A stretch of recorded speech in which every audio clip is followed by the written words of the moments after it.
What's up everyone, TechCloud here, and in this video I'm going to show you the camera performance of the Sony Xperia Z2.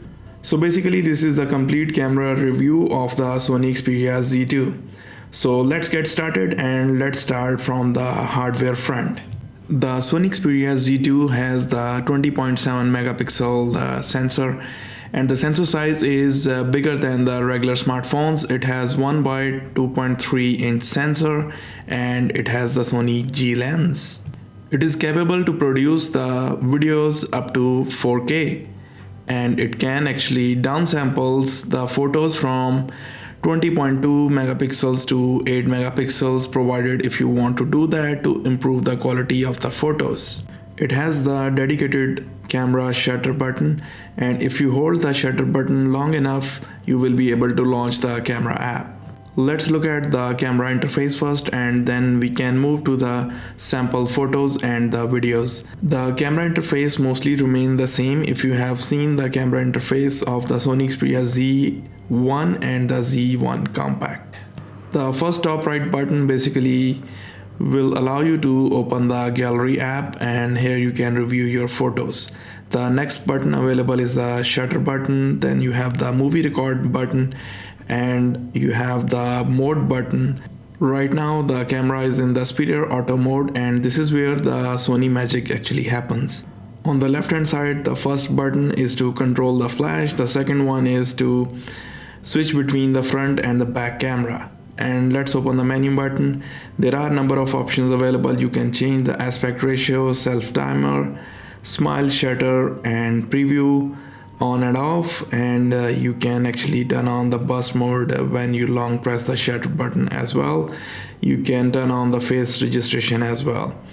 Other main features are like the steady shot, which is basically the stabilization during the video, and you can turn on and off the mic. And other than that, you can geotag your photos, you can turn on the touchscreen to capture as well, you can turn on and off the sound, and you can specify the storage where you want to save your photos. So when you press this mode button, you will have access to all these modes. Let's look at these modes one by one.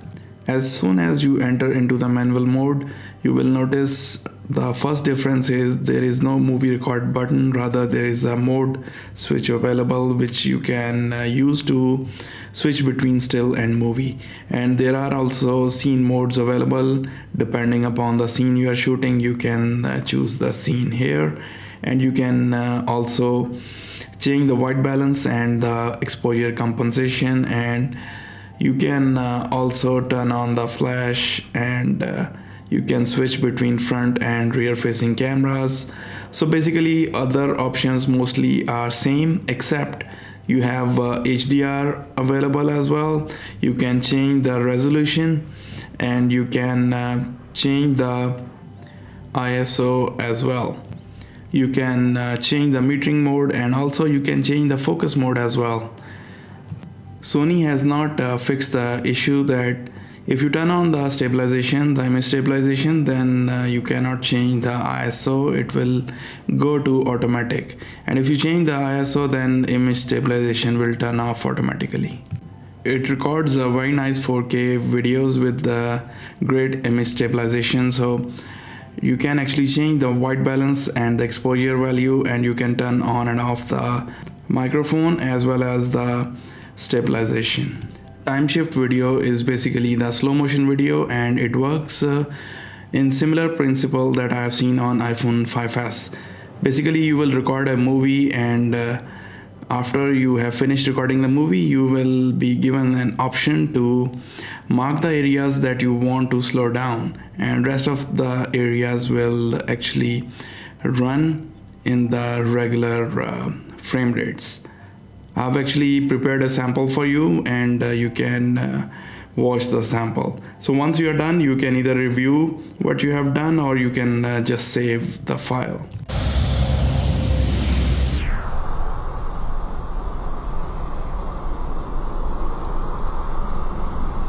So this is the sample video that I have actually recorded using the time shift video mode, and I'm happy to see that it actually records the audio as well. It records the video in 720p.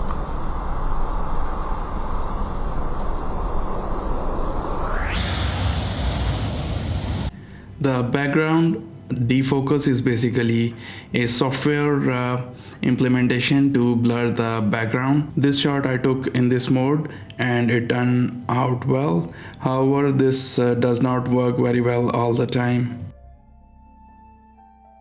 AR effect is basically some cartoonish effect that Sony has produced just to add a different flavor in taking the photos. So if you enjoy something like that and you want to take the photos of your babies or little brothers or whatever among these cartoons, then by all means do that.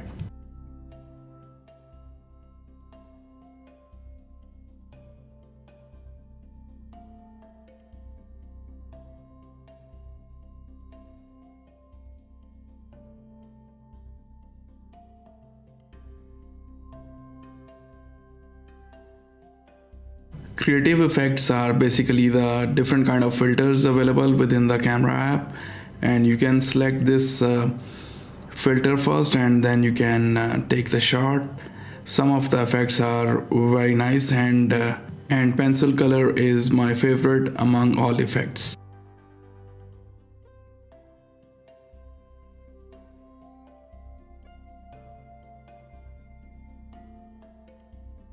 Other than that, you get the Vine. Basically, it's the same app that you can get on other phones, but this is actually integrated within the camera app. And also InfoEye is available. If you want to search some book, text or QR code, then you can take the photo using this InfoEye. And then there is time shift burst, which is basically the burst mode. Unfortunately, it is basically just a 30 frame movie which it records, and you can select the best frame out of that, which is actually good, but the problem is the resulting image is only 2 megapixel. Social Live is a way to share your live video with your Facebook friends. It works pretty well. The problem is that the video is quite low resolution. If you use the camera for a long period of time or record the 4K video or use AR effect for quite long time, then you will see this happening where the temperature will go up and the camera app will shut down. Taking panorama is easy. You just need to keep the horizon straight. The stitching mostly works fine. However, the panorama itself is low resolution. So that's how you take the panorama, by sweeping the mobile.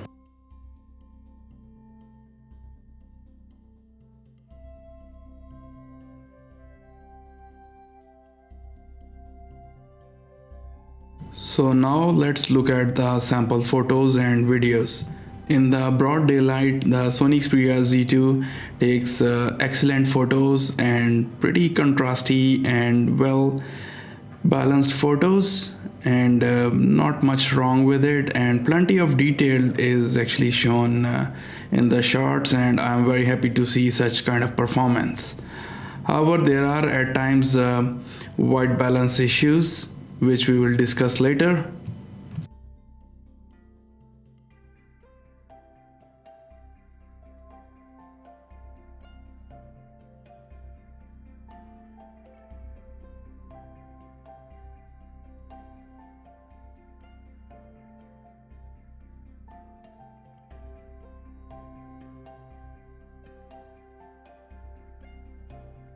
It can take very nice macro shots. It can freeze the motion in the good light, but there is a lag between pressing the shutter button and the camera actually take the photo, so you need to actually account for that.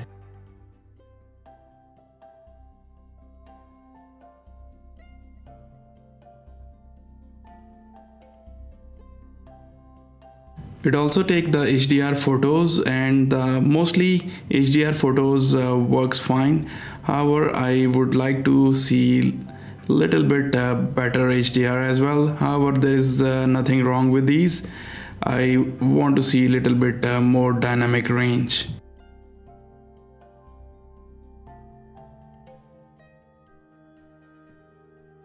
Although I've shown you the background defocus option in the camera, however this shot is actually taken in the Xperia auto mode. But since this phone has the f2.0 lens and it has the big size sensor, so it can actually defocus the background without using the software effect. But you need to be up close to the subject in order to blur the background.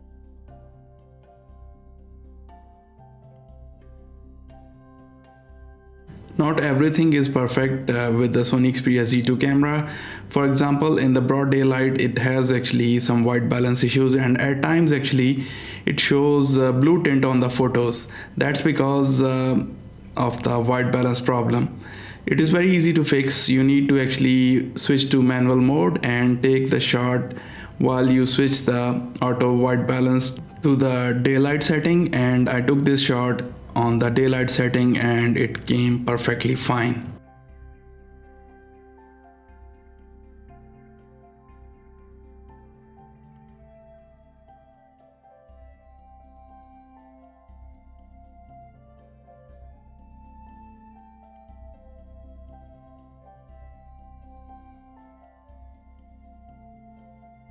When you are inside, the photo quality actually drops a little bit and it tends to show a little bit of noise, and there is some cleaning also going on, but mostly still the photos are pretty usable and not that bad quality. It actually has done better than most of the phones that I have seen, and that's very nice to see. The photo quality is still pretty good in the low light. In the indoors, actually under tungsten light, it also shows the white balance issues, but still you can fix this white balance. Now you can switch to the tungsten white balance mode and it will be fine again. That's how I corrected this shot.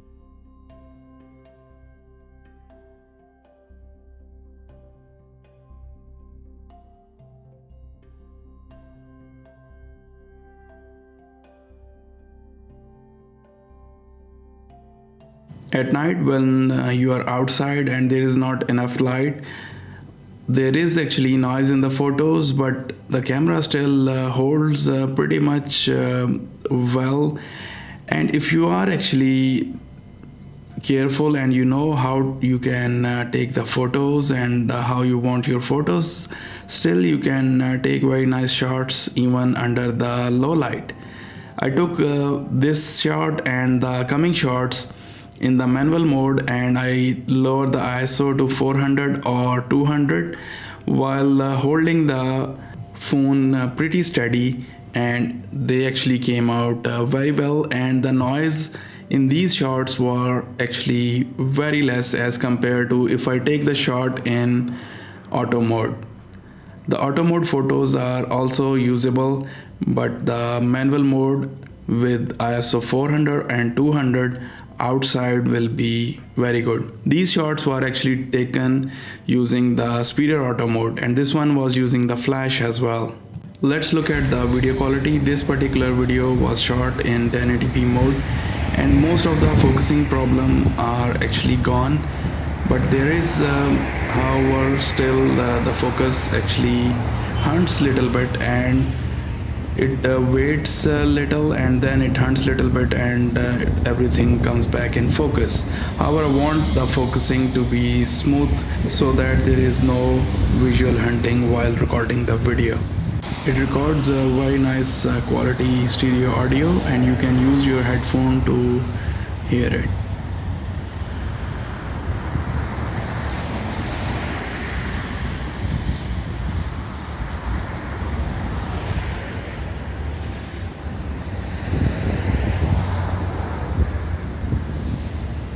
At night, the focus still hunts around and the problem is not fully resolved, and I hope that the Sony will resolve this problem soon, because it seems it is a software issue. So guys, I hope that you have liked the video. Thanks for watching, and make sure you give a thumbs up to this video, and I'll see you later. Take care.